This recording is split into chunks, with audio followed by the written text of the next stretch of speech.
কি কোনো সমস্যা? তাই না ভাই? আমার কথার ভিতরে কথা বলছে কেন? কি সমস্যা?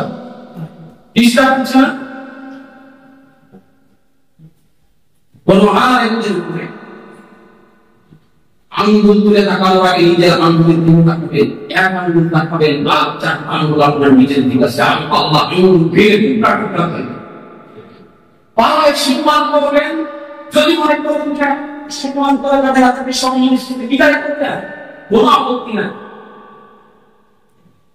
একজন আলেম এর জায়গা না হবে বাংলাদেশের হযরত দুনিয়াতে পাঠওয়াকে জিকিরের ব্যবস্থা করে দিয়েছেন, বলে জিকির। আপনি মনে করছেন যে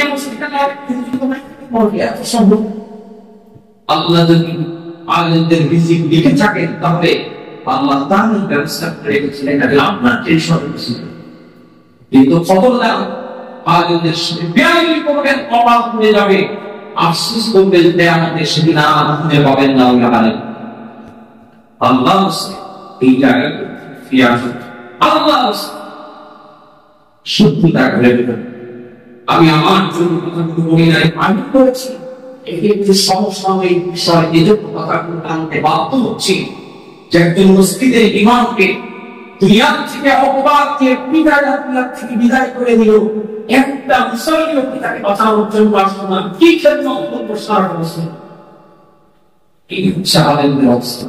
তবে মনে রাখবেন, আলেমদের দুনিয়ার সাহায্যকারী যদি এগিয়ে নাও আসে, আল্লাহ তাআলা এমন ব্যবস্থা করে দিবেন যে তার জন্য ভাববে সওয়াব দেওয়া যাবে না। বলে